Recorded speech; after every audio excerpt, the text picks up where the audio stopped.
won't. So I'm going to switch off of this for a little bit. I'll come back to it later.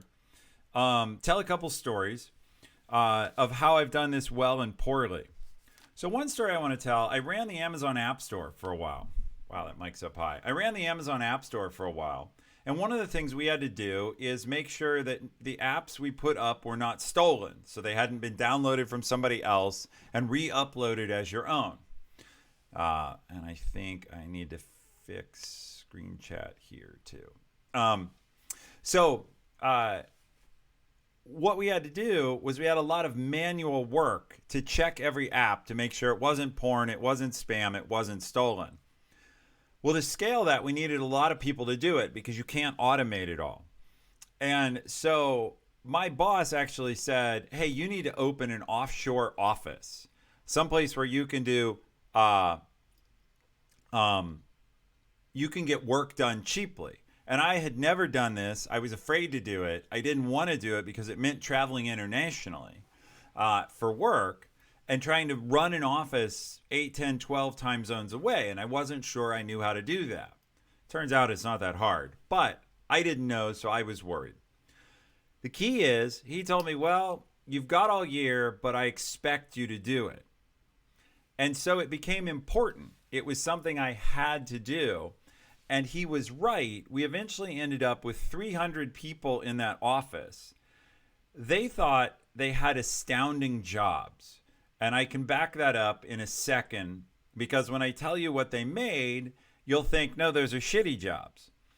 So we hired 300 people in that office. We paid them $8,000 a year. And you're like, not too good. But it was Bangalore, India. And why was that a good job? Like, why am I not saying, oh, we were just paying people somewhere else poorly? Well, when we had openings for 2 spots in that office once, the manager of the office said, hey, he told his team, he said, hey, if you know anybody we should hire, tell them to come by Monday and we'll consider hiring them. Just put the word out, through your friends or whatever. Well, the next day, I think it wasn't a Monday, it was like midweek, I was in India visiting the office and I came by and the entire lawn of our building had so many people. Yeah, Asset says 50 people showed up. It was more like 500. And so we actually had a crowd control problem where we had to drain HR out of the building to go down and talk to people and collect resumes, just so that people didn't get mad like this was false advertising. Yeah, holy crap is exactly right. So the point is, those jobs are super desirable.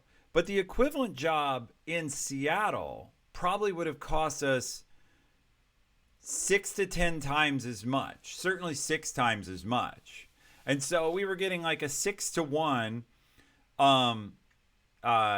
ratio. And yeah, Duke of Thought here says, I read an article where 1 million people applied to 500 railroad positions. I completely believe that.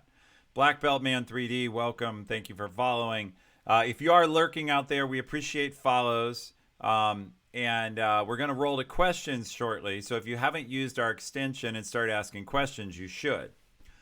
Coming back to urgent versus important, though, the key point here is, had my boss not made that a goal I had to focus on, and had I not done that focused long-term work, we would have scaled poorly in the US. I'd have had to try to figure out where to fit 300 people, and I'd have had real trouble getting people to come into that job.